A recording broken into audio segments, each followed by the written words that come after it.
السلام عليكم ورحمة الله وبركاته. نحمده ونصلي على رسول النبي الكريم. أعوذ بالله من الشيطان الرجيم. بسم الله الرحمن الرحيم.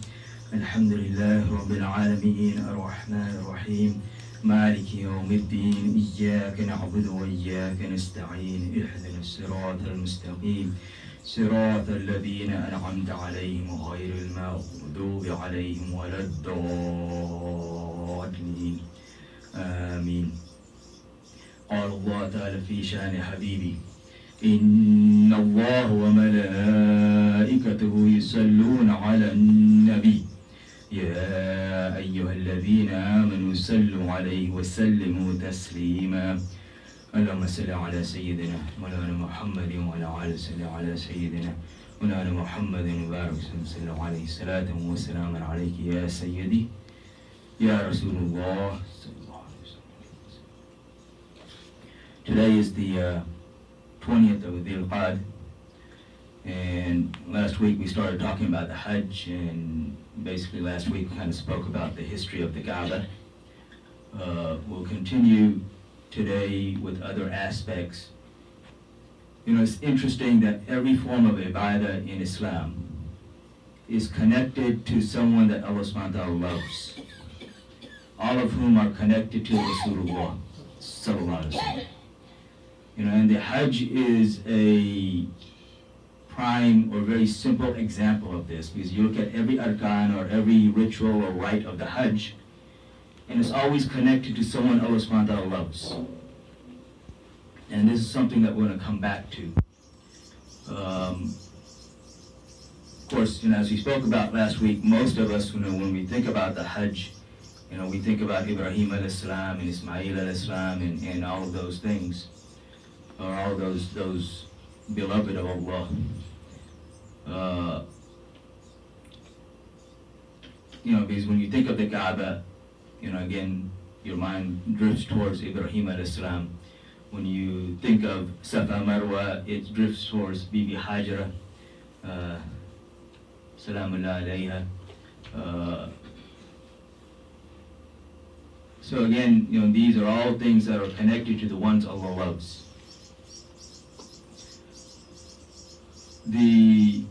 When we look at the rituals of the Hajj, most of them are directly connected to Ibrahim alayhi salam. But there are exceptions to that. And one of the exceptions I want to point out is the way that we do the tawaf and the way that we wear the ihram. And when you look at the history of this, you know, when Rasulullah sallallahu alaihi wasallam, when he went in the 6th year of Hijri, you know, he sees this dream in which he sees himself along with his companions making tawaf. And of course, the dreams of the prophets are always true. And the companions, they knew this. So when he tells them the dream, they're all eager to go. And they want to go now. Yeah, let's go. You know, because they had not seen the Kaaba in 6 years. You know, it's interesting, and when you look at the politics of then and the politics today, it's the same. You know, in pre-Islamic Arabia, you know, the Kaaba was sacred. They had the 4 sacred months, which we also have, you know, and 3 of these are continuous: Dhul Qa'dah, Dhul Hajj, and Muharram, which are all connected to the Hajj. Dhul Qa'dah was when people were coming for the Hajj. Muharram was when they were going back home. So in these months, there was no warfare. Anyone who came in peace. You know, it didn't matter if they had a war with Quraysh the day before. But once, you know, this time started, everything stopped. And when they entered Mecca, you know, with the intention of making the Hajj or the Umrah, they were treated with respect and honored as guests.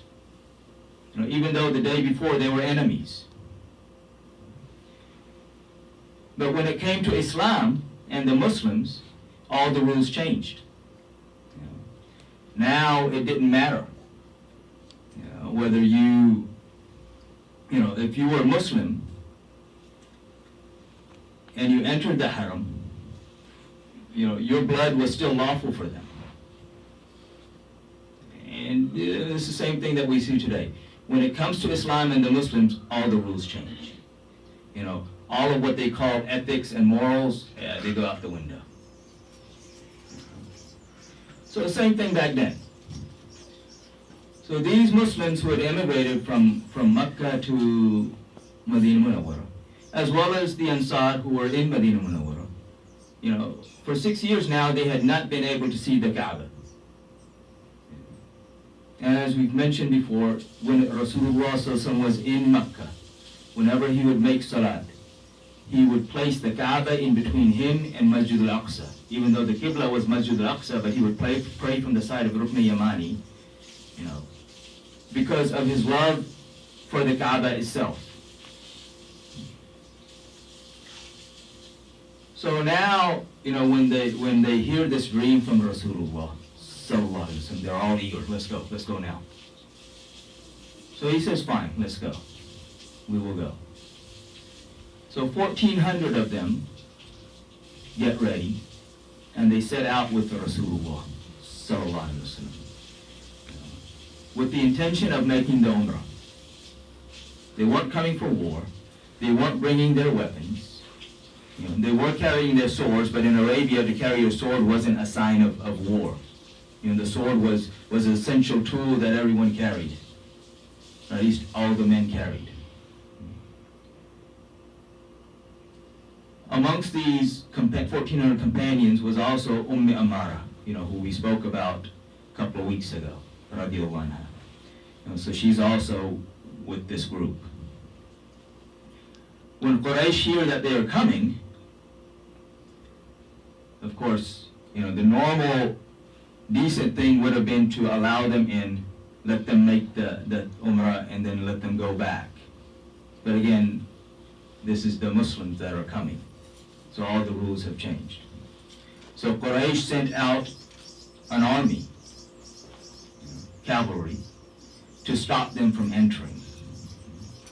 Rasulullah sallallahu alaihi wasallam, he takes his companions and they divert and they go around Mecca, so that they don't have to confront this army that's come out, this cavalry that's come out to stop them. And this is why Hudaybiyah is actually on the south side of Mecca. And you would think, okay, they're coming from the north, it should be, no, it's on the south side of Mecca. And I'm going to cut things very short. Leave out a lot of the details, just kind of deal with certain points that I want to make right now. They stop in Hudaybiyah.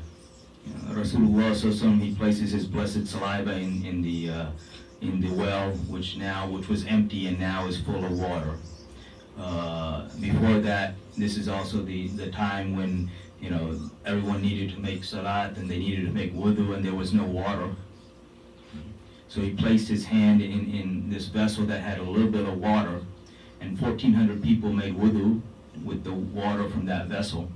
And the companions said that they saw the water gushing forward from the fingers of Rasulullah sallallahu alaihi wasallam.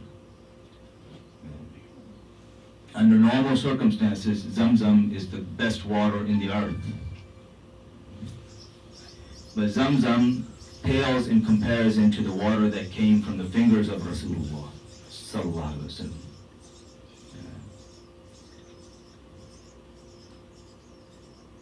Quraysh, they send an ambassador to go and talk with Rasulullah sallallahu alaihi wasallam, who comes back and he tells Quraysh, he says, look, don't fight these people. Let them make the Umrah and let them go back. You don't want to fight them. Quraysh, they, insult him, they ridicule him, and then they send another ambassador. They do the same thing. Finally, they ask Urwa bin Mas'ud al-Thaqafi.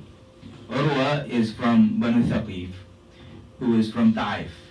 So he's one of the leaders of Taif. And so they ask him to go. And he says, look, the only condition that I'm going to go is that you can't treat me like you treated your other ambassadors. And you have to listen to what I advise you afterwards. So he goes, he meets with Rasulullah sallallahu alaihi wasallam. He's very observant of everything that's going on. And he comes back. And when he comes back, he says to Quraysh, he says, look, I have been in the courts of Kisra, the Persian emperor, and Qaisar, the Roman emperor, the two superpowers of the time. The kings of these superpowers have been in their courts. And Najashi, Abyssinian king. And never have I seen a leader more respected and honored than Rasulullah sallallahu alaihi wasallam, than Muhammad sallallahu alaihi wasallam, than the followers of Muhammad sallallahu alaihi wasallam honor and respect him. To the extent that when he makes wudu, they don't allow the water to fall to the ground, but they catch it and they rub their faces with it. And anyone who doesn't get any water, he rubs the hands of the ones who does. If he spits, they don't allow his spit, his blessed saliva, to touch the ground before they catch it and rub their faces with it. When he tells them to do something, there is no hesitation in following his command. He says, you cannot fight against these people. They love him, they love Rasulullah more than they love themselves, more than they love everything else in the world. You can't fight against them because they don't care if you kill them. It's easy to fight someone who's afraid of dying. Someone who's not afraid of death, what are you going to do with him? And not only were they not afraid of death, they weren't afraid of torture. That's why, when you look at the kings of the past and the leaders of the past and what they do today, the same thing, torture, before they kill you. It's one thing they just killed you.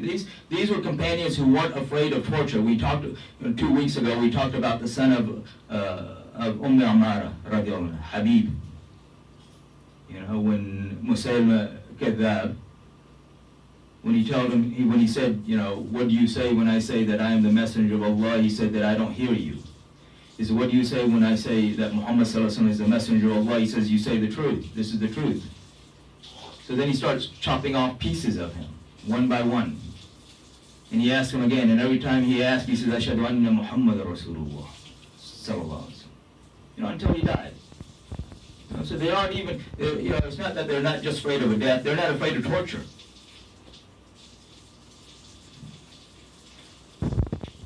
So finally, Quraysh agrees for a treaty. But the treaty, when you look, they sent Suhail bin Amr. And Suhail bin Amr, he, if you remember, he was one of the captives of Badr, whom Umar wanted to have his teeth pulled out. Because he was this eloquent poet who would recite poetry against the Muslims and against Rasulullah sallallahu alaihi wasallam. And because of his eloquency, people would listen to him. So he said, let's pull his teeth out, his front teeth out, and that way he can't pronounce the words properly. The thigh and the thigh and all these other letters where the tongue comes between the teeth, you can't say them right if you don't have any teeth. So people won't listen to him. And Rasulullah sallallahu alaihi wasallam, along with another part of the answer, he says to him that today he says things that you dislike, one day he will say something that you like. He becomes Muslim after Fatih Makkah. And then when everyone was apostating after Rasulullah sallallahu alaihi wasallam, he is the one who stood up in front of Quraysh. And he said that do not let us be the last to enter Islam and the first to leave it. And if we hear anyone doing such, we will deal with him. So this is the Suhail bin Amr that they sent as their ambassador to negotiate the terms of the treaty. And so the terms are negotiated. And all of the terms, in appearance, are against the Muslims. They can't make Umrah this year. They have to go back. They will be allowed to come back next year, but only for 3 days. and Quraysh will leave Makkah for 3 days, and then they can make their Umrah, and then they gotta go. If anyone becomes Muslim on their side and runs to the Muslims for safety, they have to hand him back. If anyone from the Muslim side comes to them for safety, the Muslims have no rights over him. And there were other terms as well, but in appearance, everything was against the Muslims. Ali radiallahu anhu is the one who is writing the treaty. And he starts off writing Bismillah ar-Rahman ar-Rahim. And this is the first objection of Suhail. He says, we don't know who this Rahman ar-Rahim is. Write Bismika Allahumma. This is what they used to write. So Rasulullah sallallahu alaihi wasallam, he tells Sayyidina Ali karamallahu, and he says, right as he says. So Ali he erases Bismillah ar-Rahman ar-Rahim, and he writes Bismika Allahumma.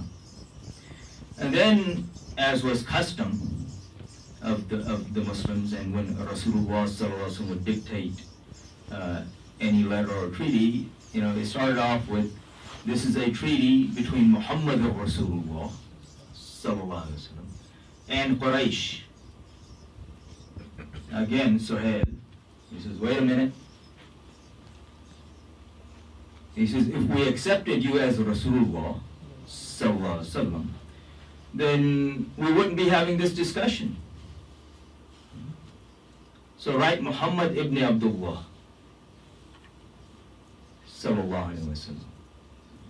So Rasulullah sallallahu alaihi wasallam, he tells Ali, write as he says.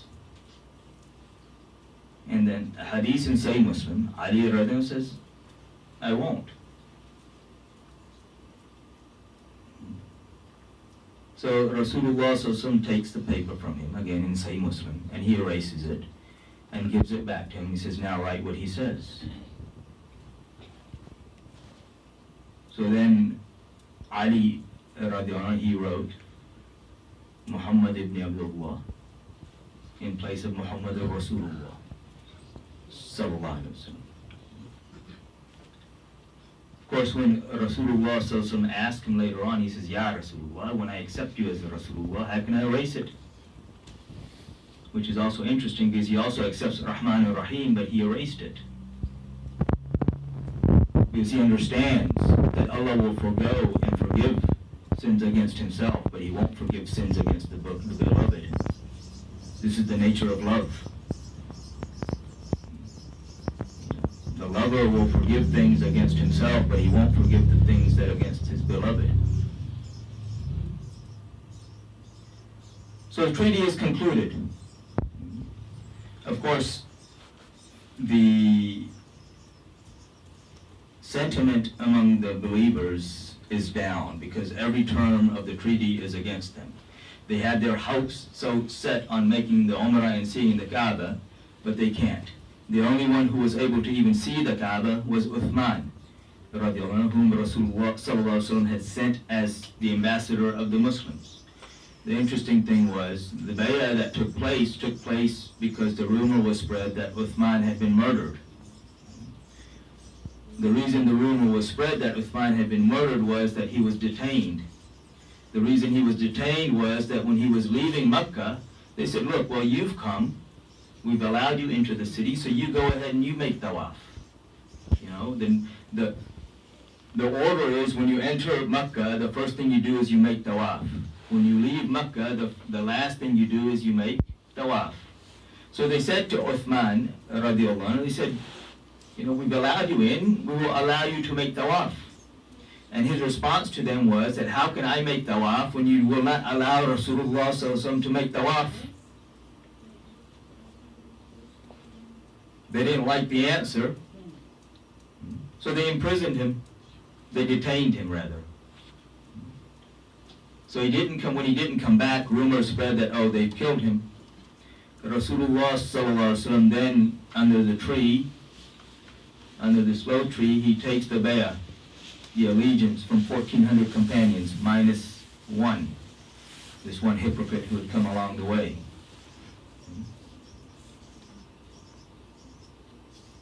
And the bay'ah is, the allegiance is that they will take revenge for the blood of Uthman.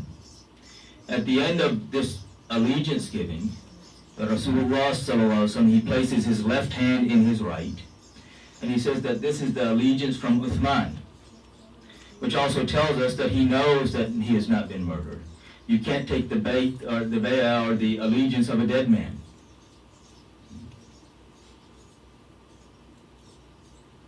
And Allah subhanahu wa ta'ala speaks about this in the Quran when he says that the hand of Allah was over their hands.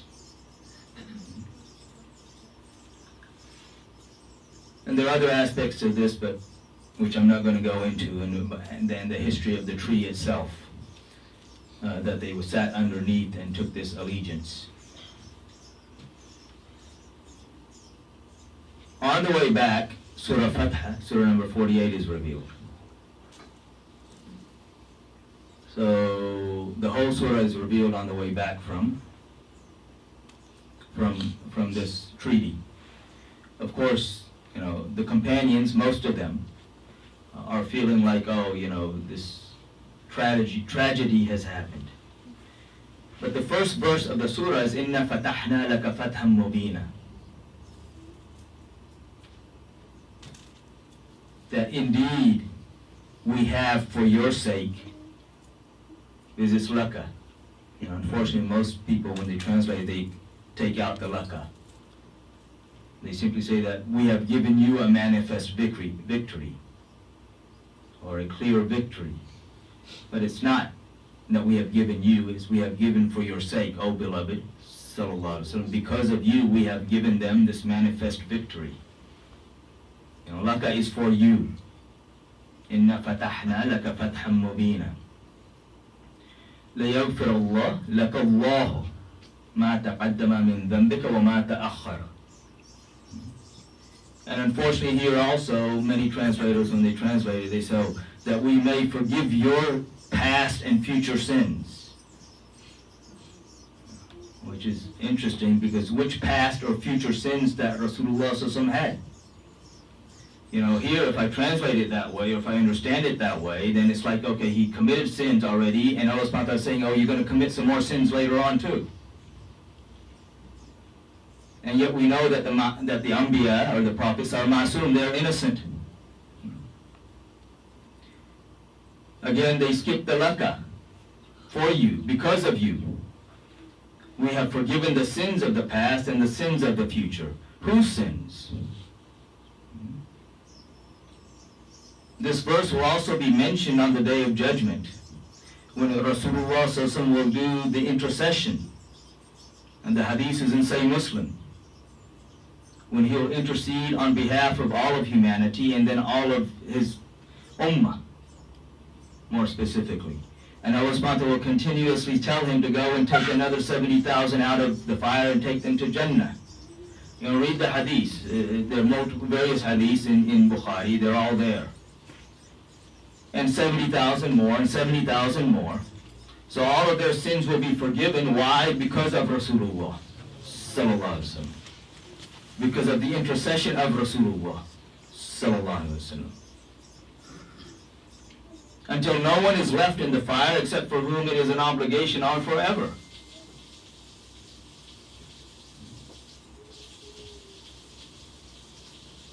When this verse is revealed, Rasulullah sallallahu alaihi wasallam, he said that I have been given a verse the like of which has never been given to any other prophet. Which again tells us that that translation is not right. Because all of the other prophets are also ma'asum.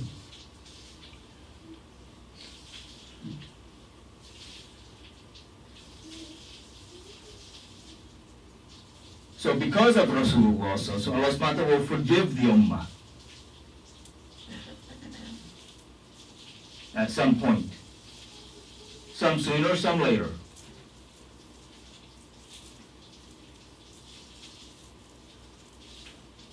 So according to the treaty, and this is one of the points that I wanted to make, you know, they couldn't make the Umrah that year, but they could come back the next year.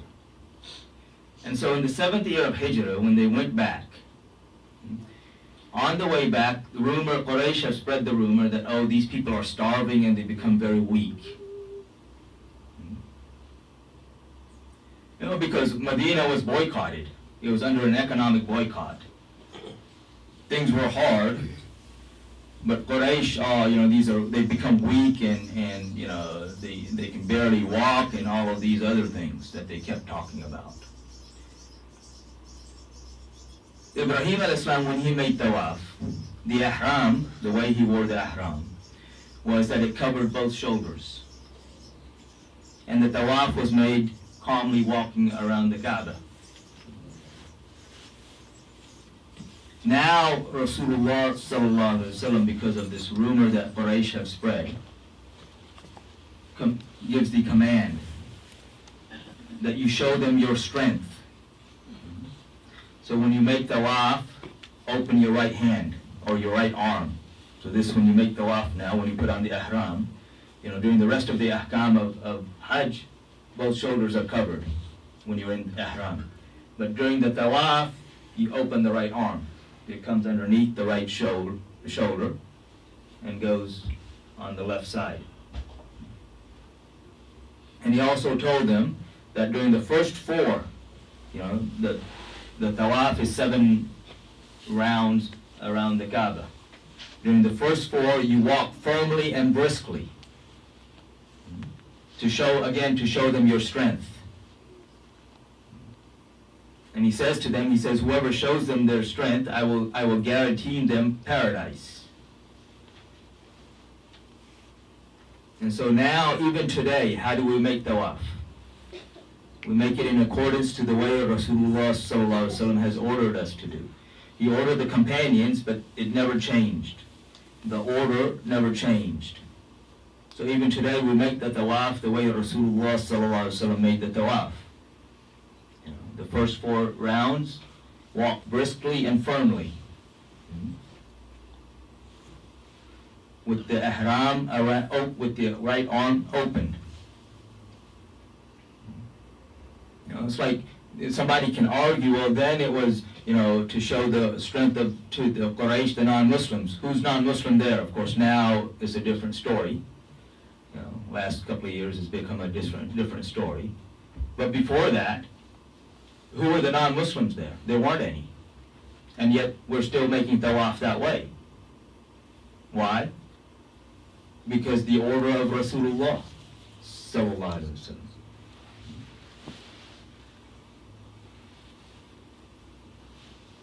I'll stop here today, inshallah. Next week we'll kind of go more detailed into the Hajj itself. And if I finish up, you know, fine. If not, then we'll finish up the following week, inshallah. May Allah subhanahu wa ta'ala fill our hearts with His love and the love of His beloved Prophet Muhammad sallallahu alaihi wasallam, his family, his companions, and all of those whom they love. Those who have not made sunnah, go and make sunnah.